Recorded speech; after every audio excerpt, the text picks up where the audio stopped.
Aerial synchronicity is 444. Yes, yes, y'all. Reporting to like.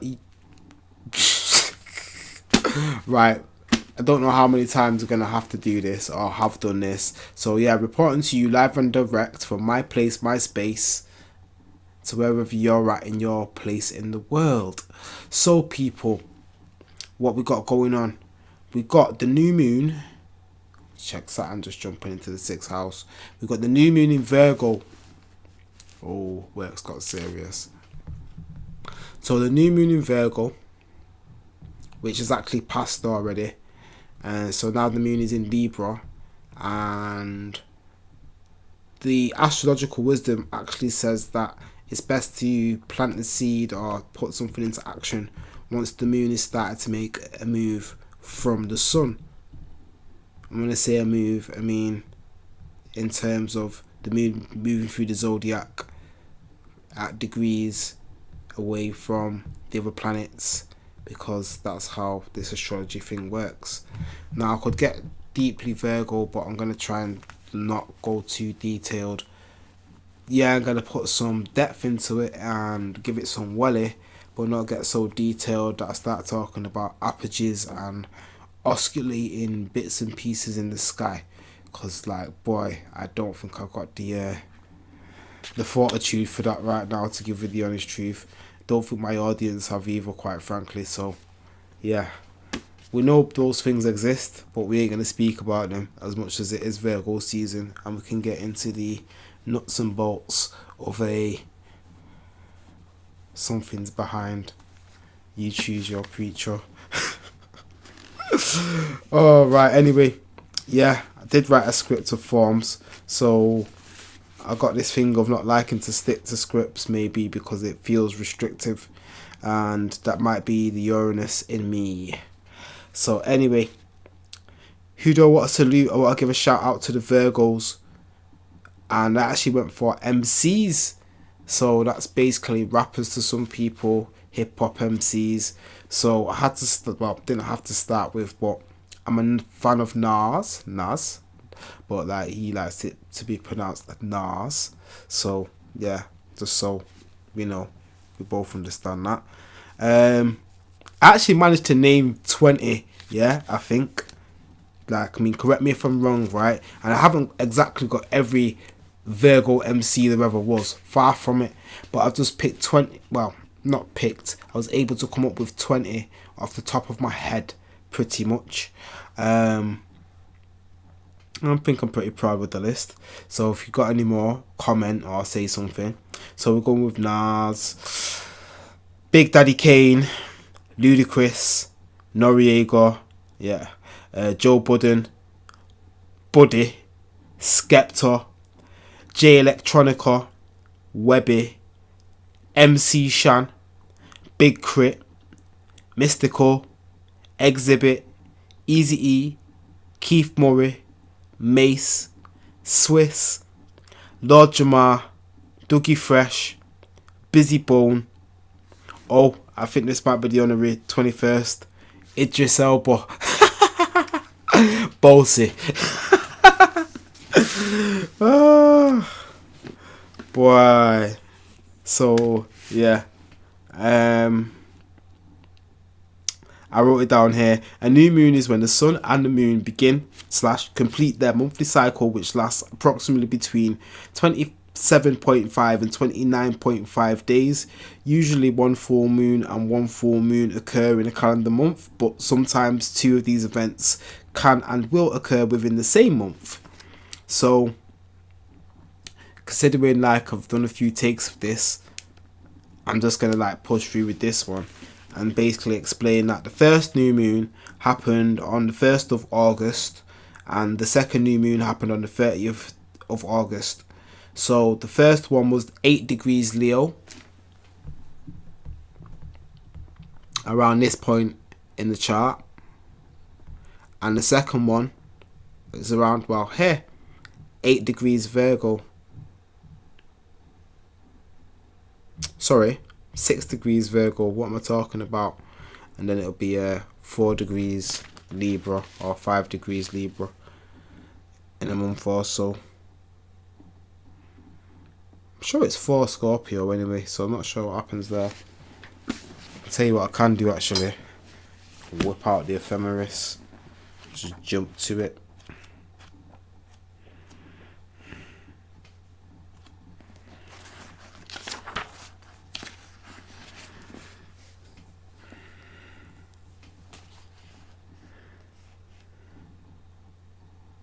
Yeah, I was right. 5 degrees and 4 degrees. Okay, so trust my judgment. Oh, yeah. Okay. Everything. Yeah, I'm good. Right, so all that's on point. What's the situation? So the thing about this black moon, try to get that. You know when you get the sticky eyelash. So anyway, yeah. The thing about this black moon, I'll say it again.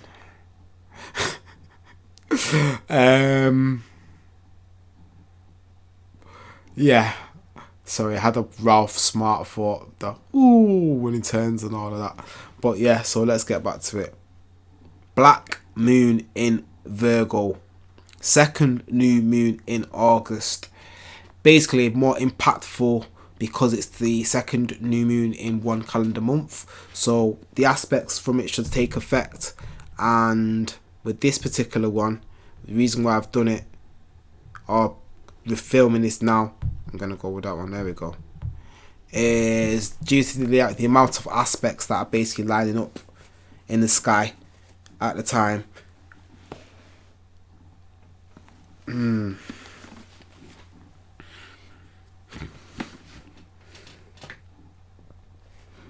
So yeah, I've wrote down the numbers here, but basically didn't really need to write them down. I'm saying it. The Sun and Moon 6 degrees Virgo, Mars 7 degrees Virgo, Venus 11 degrees Virgo, Mercury at 2 degrees creeping in. Say creeping in, but it's going to speed past them all because it's a faster moving body. Sorry, other than the moon, because the moon is the fastest, but that's because the moon is going around basically technically the earth, which is basically represented by the sun, whereas the Mercury is going around the sun with the earth, which is just geocentric is the word I'm looking for. Okay, so one thing I was gonna say, might as well just speak to it. All of these planets in Virgo basically show you, well, up until this one left just recently, all this energy in earth, because you've got Virgo 6th house energy, Capricorn 10th house energy, and Taurus even having some of the action, so that's 2nd house energy. Now houses and signs are not exactly the same thing by any stretch of the imagination, but they do have some relationship, so it can't be ignored, and it's a debate and a dispute between astrologers, but for simplicity as a teaching learning entry point, you should recognize that there is some correlation, but no, they are also not the same thing. But I'm gonna get to that when I speak to something which basically involves how this works for you. You, I'll say it again, you. That's what people came to know and came to want to know. So time check, right?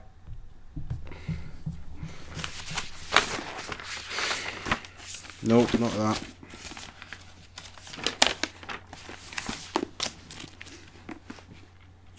Basically, yeah, that whole lineup makes a trine to Uranus in Taurus, but it's also beginning to make a trine to Saturn, South Node, and Pluto in Capricorn. So you're kind of getting the grand Earth trine effect, except Uranus is kind of not playing not playing ball, which is so Uranus like actually, just in the sense that Uranus don't follow nobody and follows its own rhythm, beat of its own drum, or that kind of thing. But yeah, it's moving retrograde, and because it's an outer planet, it's not going to join in this party of Earth. So yeah, it's Earth Fest. Got one planet in water with the North Node, South Node's in Earth, so you always have the nodes opposite one another. Can you count their energy? You can't discount it, so might as well include it for the time being. But even with that, yeah, basically until just before I started this video, when the moon jumped into Libra, we had no air. So it actually means I never live with no air. No, I'm being an idiot. But let's have a look here. Yeah, there we go. Libra is an air sign. Aquarius is an air sign. Gemini is an air sign. So when no planets are in air, you have what you call a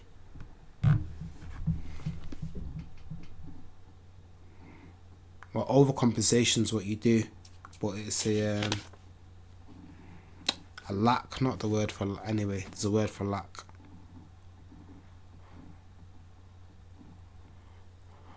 Not vacuum. This music in my ears is good though, I ain't gonna lie. 1 second. Got it. The word was imbalance. I was gonna say deficiency, but imbalance is more fitting. Yeah, imbalance in the sense that you had earth energy, very little fire, very little water, and no earth. So yeah, causes total imbalance, and then almost a force to overcompensate sometimes can be a way that these imbalances are handled. So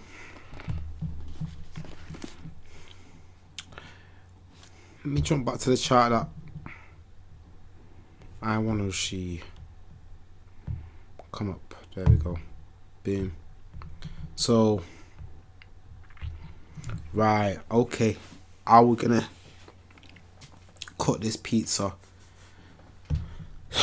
Right, Virgo. So spoke about what a new moon is, and it's the start of a cycle that includes the full moon. So we plant seeds here, and we kind of come to some realization about the seeds we planted when it comes over here, and then when it closes the cycle, we kind of yeah, so it's like a build up and then a decline, and you see it with the picture of the moon, and then you come to a new realization in the next month, and you work on that area of your life and how it seems to work with the house systems. So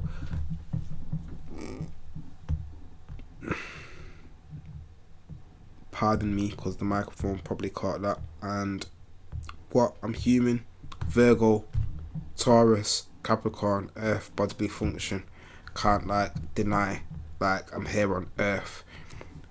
Try to get this thing to stop shaking. So yeah, it's all about the foundations. Well, I say it's all about the foundations, but the physical solid foundations, the nuts and bolts, there we go, that's a nice word, the meat and potatoes. Yeah, you ain't got no materials, earth property like money, finance, food, work, health, career, all of these things. I was gonna say status and reputation, but yeah, they help you work your way up with the career and the money and the finance. So it does have a bearing, definitely, upon, sounding a bit raspy there, yeah, the status and the reputation does have a bearing upon the finance and everything else, because then what you can attain from who you know to be. So anyway, I mean, think about it this way: famous people get free stuff. There you go. Capricorn definitely pertains to how you're known in the outer world. Aquarius be like greater world fame, but them people who have it seem to get more. So work that out.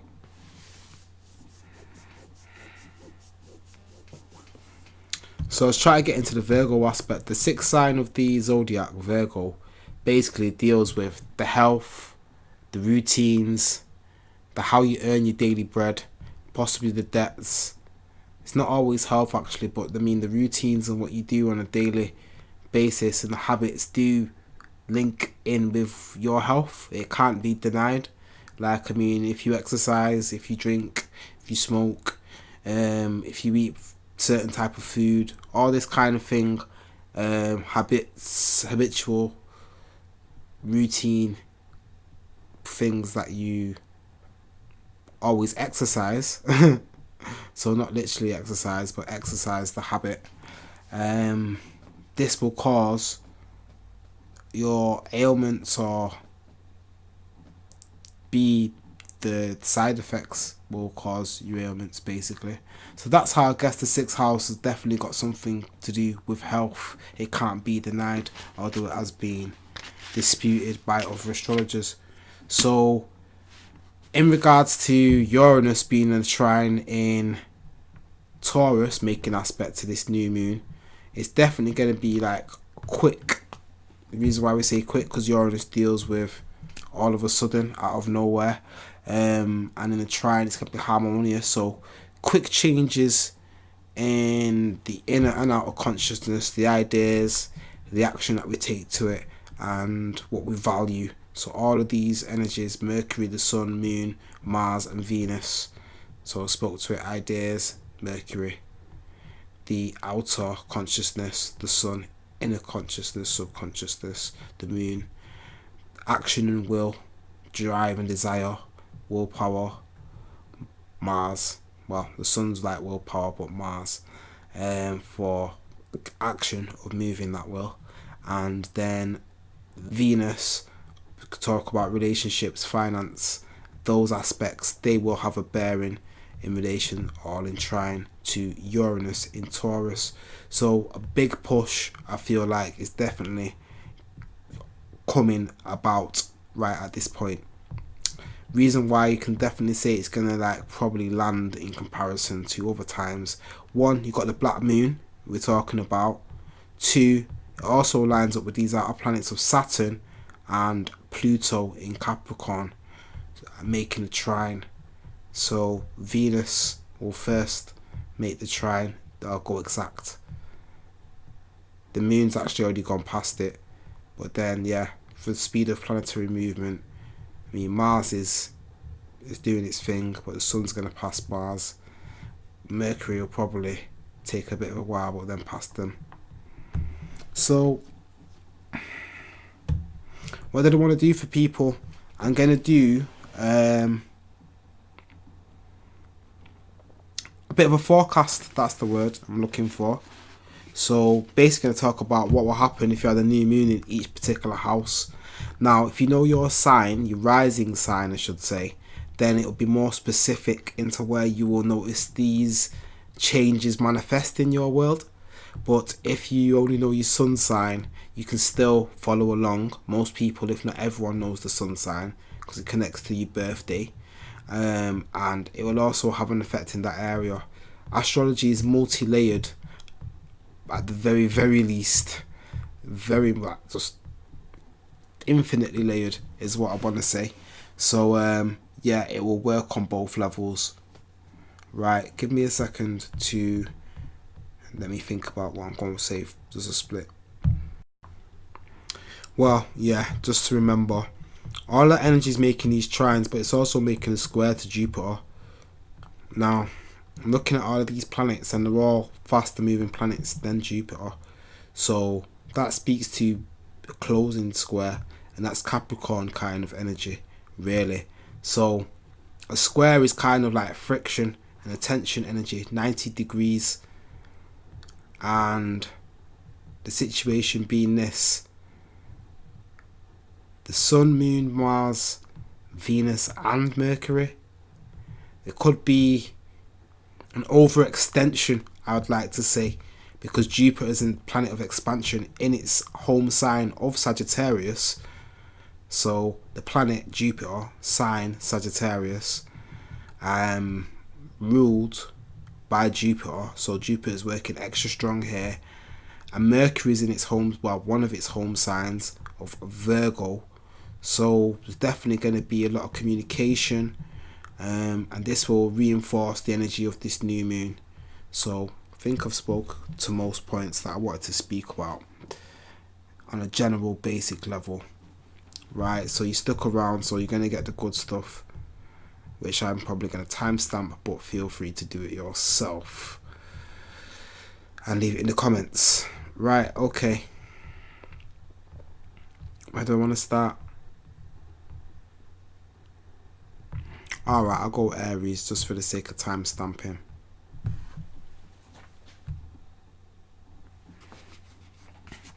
So, Aries ascendant, Aries rising, Aries sun sign, and just for kicks, Aries moon, and we're going to go over planets now. Ain't a love reading. But, you know, Venus, Mercury, whatever. But no, the sun, maybe the moon, definitely the ascendant. Yeah? Aries is this sign here. So if you're Aries, sun sign, or moon, everything that this would naturally speak about in terms of the shape and the placement, your chart would look like it would fall in line with this chart here. And it basically means sun and the moon are met in the 6th house. You're definitely going to have some situation of health, work, routine, changing up, maybe a new job. Yeah, so you talk about jobs, exercise, debts, health, all of the aspects of the 6th house you're going to want to look at, Aries.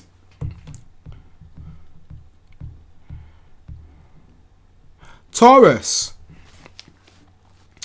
From yourself, instead of it being a 6th house situation, makes it a 5th house situation. Yeah, it does, definitely, because there's earth and earth. So for Taurians, or people who are Taurus rising, Taurus on the ascendant, which would put Taurus at this point here, all these planets would fall into your 5th house.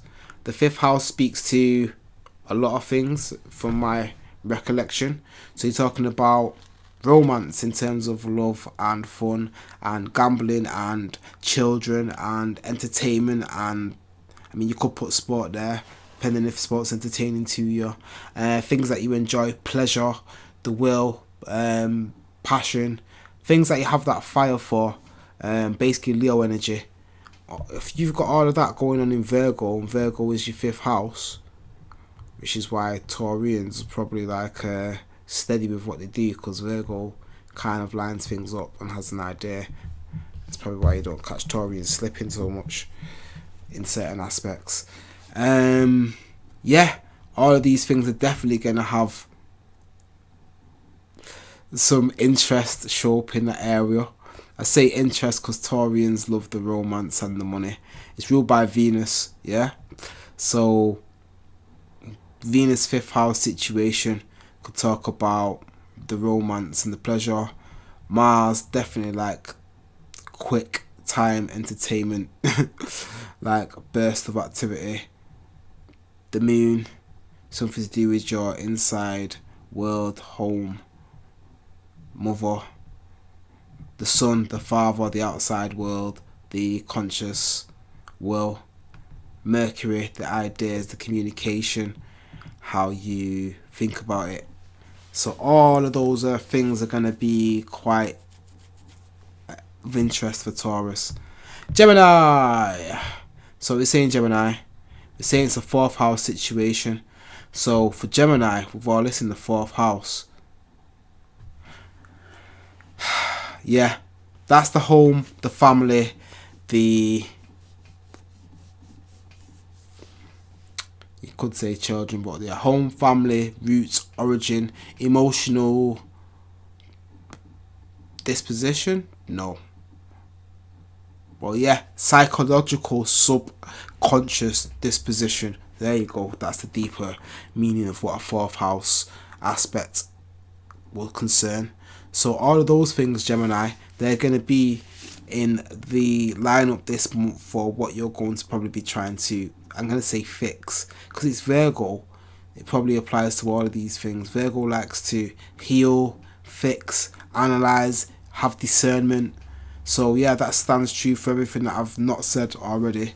These are things the Virgo situation will look at. So for Gemini, Gemini rising, Gemini moon as well, because it's the 4th house. I'll definitely say that's something you want to be looking at. So the family as well, home, family, mother, maternal and paternal energy, because 4th house can speak to father as well. So yeah, that's something for Gemini to be considering. Alright, Cancer. What are you saying, Cancer? Gang. Right, it's a 3rd house situation, Cancer. So if you start to see the logic, this is the 4th sign in the zodiac, and 2 more signs away. So 1/2/3. So 3rd house situation for Cancer. That's about communication, siblings, cousins, aunties, relatives, neighbours, networks. Sorry, the local neighbourhood network, I should say. People around you in your short journeys that you're familiar with and are familiar with you. All of these people, all of these things, these will be things that you'll be looking at and maybe planting these seeds there, and a bit of travel as well, and getting out and about on a short distance basis. Maybe something if you're a Cancer rising or a Cancer sun sign. Definitely communication and ideas and writing and planning out and organising and fixing bits and pieces, because it's Virgo again, the card there, the 3rd house from Cancer, or the 3rd sign away. So you say the 3rd sign away includes the sign itself, any sign when you speak about it. So that's why it's 3rd house. If you include Cancer, the 1st sign, Leo the 2nd, Virgo would be the 3rd. So is anything else I've missed out? Yeah. Well, it depends what else you want to throw into the 3rd house, if you talk about your online or your emails and that kind of thing. So yeah, all of that's something you need to be thinking about, Cancer, in this particular month.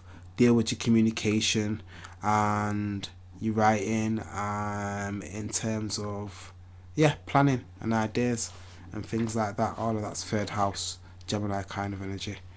Okay, Leo. What we're saying, Leo, gonna like this one. It's about the money. Nah, it's not all about money, but values, things that you place a lot of importance in, even pride, you could say, things that you take importantly.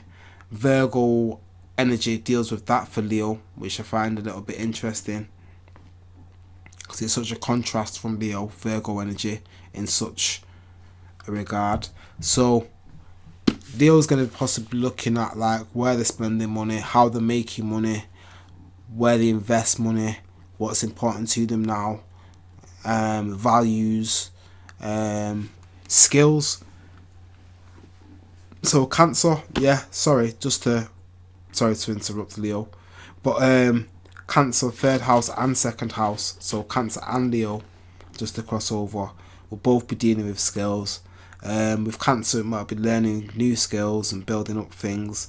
With Leo, it's probably skills that you already have. Well, not probably. I definitely feel like it's skills that you are more blessed with naturally. Things that you have in the bank, because it's Taurus energy. Things that you already possess.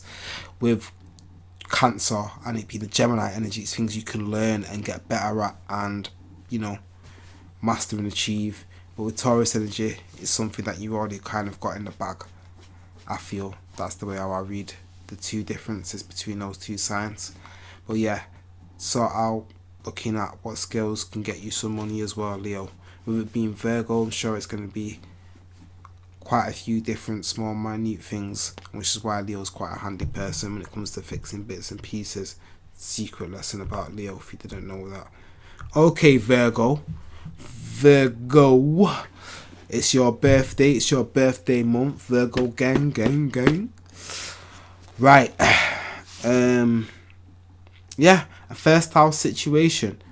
Basically, looking at the self, the identity. So yeah, the self, the identity, the initiation, the ideas that you get started with, leadership. There you go. That's kind of what I'm getting at. 1st house is just about literally just getting things started. Bang, here I am. See me? That's the 1st house. So Virgo's like going to be 4th and centre and direct. and uppiness, getting busy. With Mars in Virgo at the moment as well, it's definitely going to add to the fire for Virgo. Definitely to be on a work horse mentality. Bit of love there though, because you got Venus in your sign. You'll be looking good whilst doing it, Virgo. Or Virgo risings as well. So yeah, Virgo ascendant. So we're talking about first house, talking about all the kind of Aries things. So it might be something you want to pioneer. That's it. Things you might want to like get started and do on your own, maybe by yourself. So you don't necessarily need a whole bunch of support for this one, Virgo. You got this. You got plenty of talent and skills. Don't doubt yourself.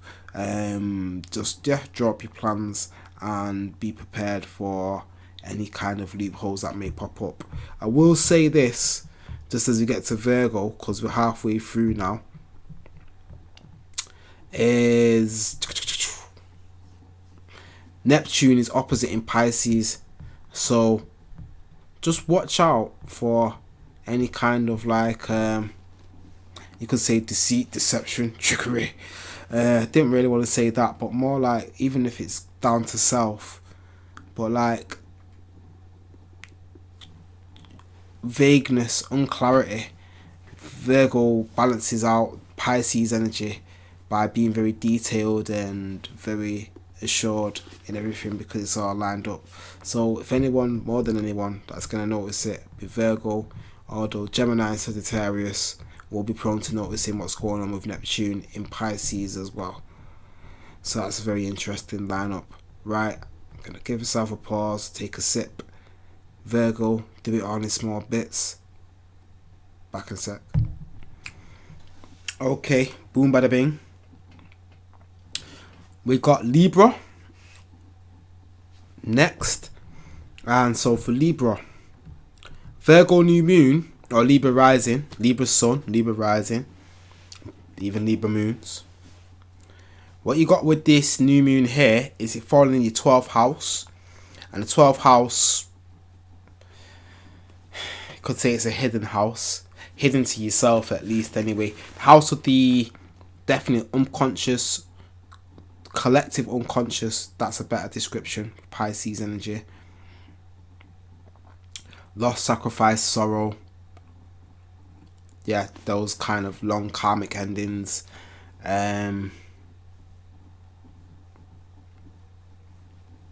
Disillusion comes down with Pisces energy as well in the 12th house. But yeah, spirituality. And yeah, so definitely want to look at meditating and all of that kind of, you could say prayer even, because there's definitely a 12th house element with the karma and what you can't see and what you can't touch and the intangible. There you go. That's definitely like a 12th house feeling and energy. So meditation, prayer, that kind of area is definitely a good focus or a way to use 12th house energy. House of secret enemies is something that comes up. Virgo from Libra, the 12th house energy. Oh, and secret talents and gifts. There you go. So that's something nice for you. So that's something you might want to look at, Libra. With the new moon being in Virgo, you may have secret hidden talents and gifts that you are unaware of that may now come to light. And if you put some work into them, they could see rapid growth with Uranus being in trine in Taurus, and you possibly be able to earn something from it as well, Libra. So I bet you like that. Fancy pants. Right. Scorpio! Same home crew.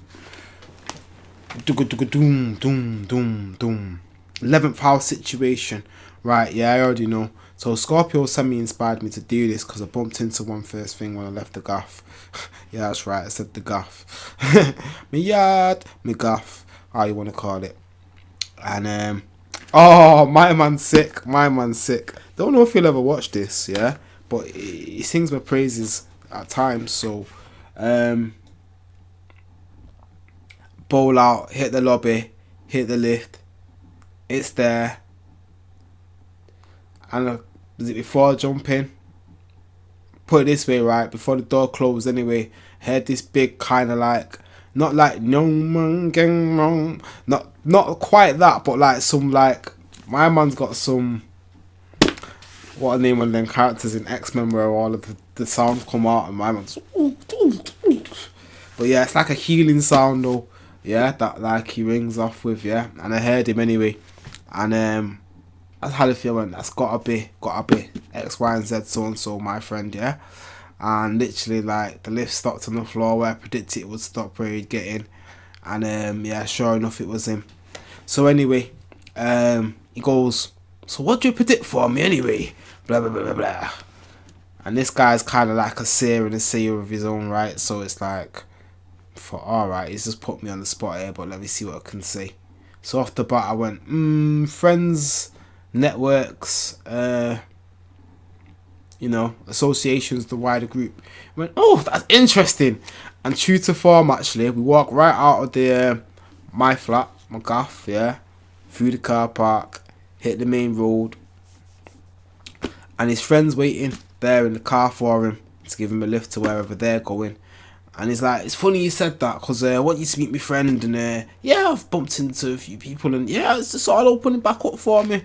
So yeah, that was what, at least one Scorpio that said it, and then, you know, so it's just real, it's real, it gets reiterated. So that's something that's going to happen for you, Scorpio. Basically, Scorpio rising, Scorpio sun, and even Scorpio moons.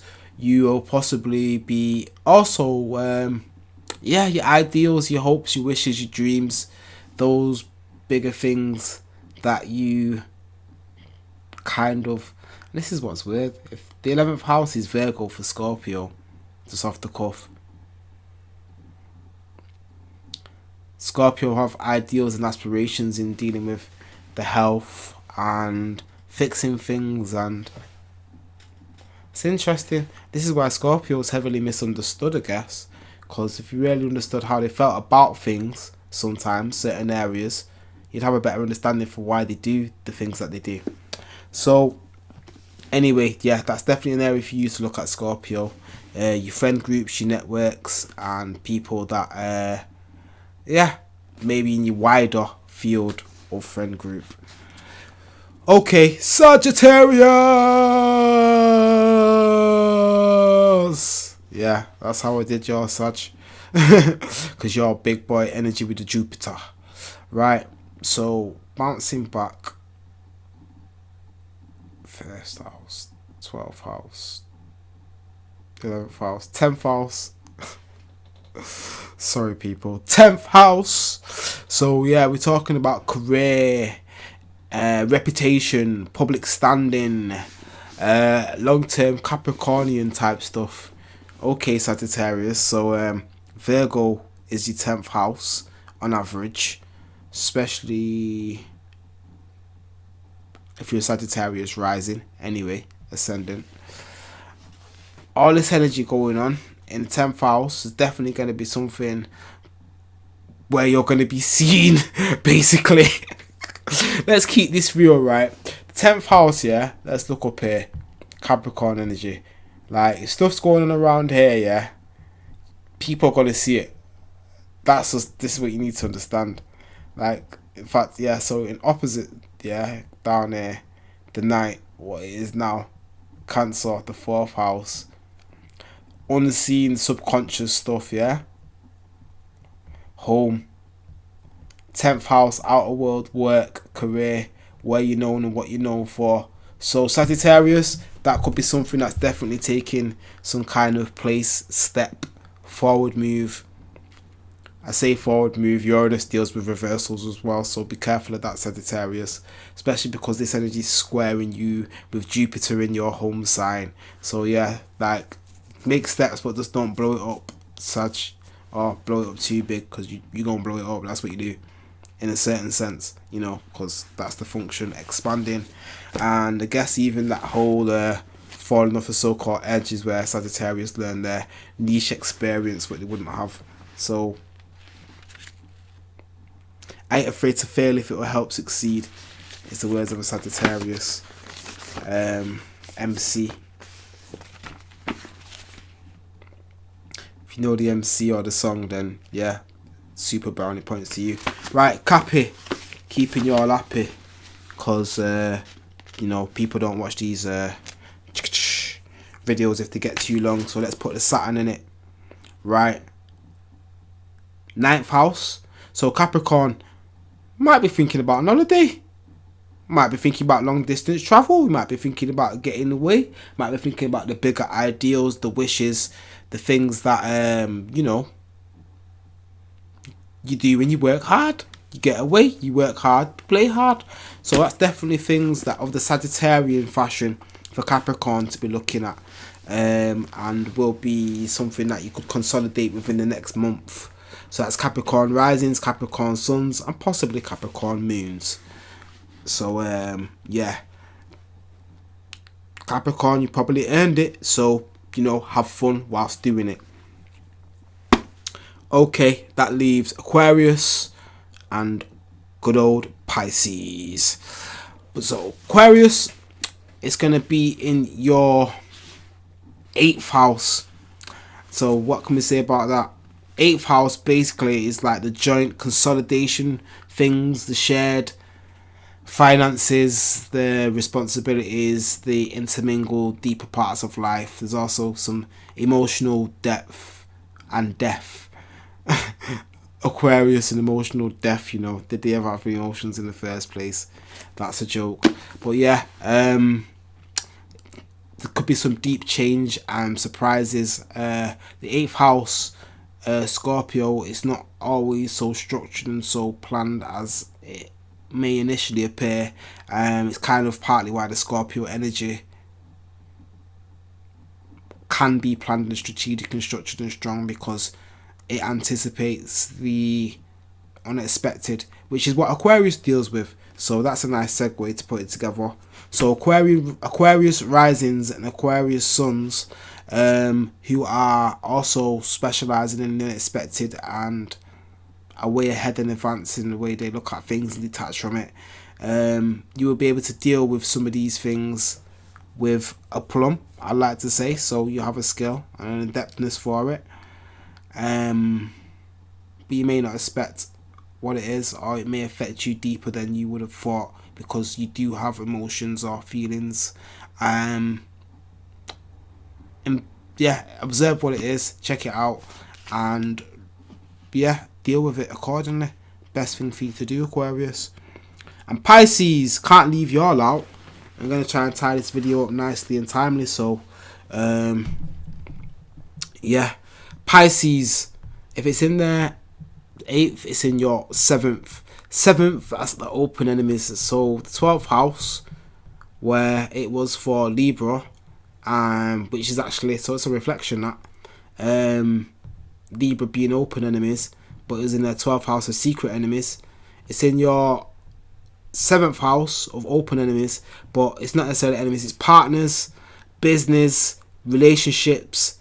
You could say, wouldn't say romance, but like legal partnerships as well. Things where you're publicly known or do things with other people as part of like a greater partnership.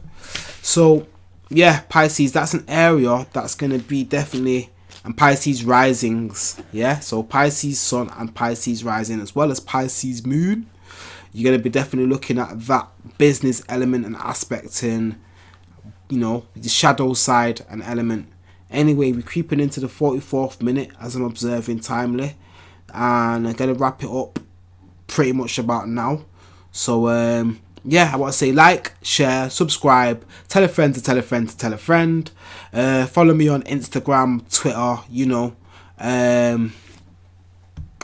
Facebook if you're really deep in the game. And yeah, I'm going to be getting back to you with more videos and more little bits and pieces. Comment, tell me what you want to see here. I'll do a bit of a timestamp, and yeah, I'm going to time it out with this 4444. Deuces.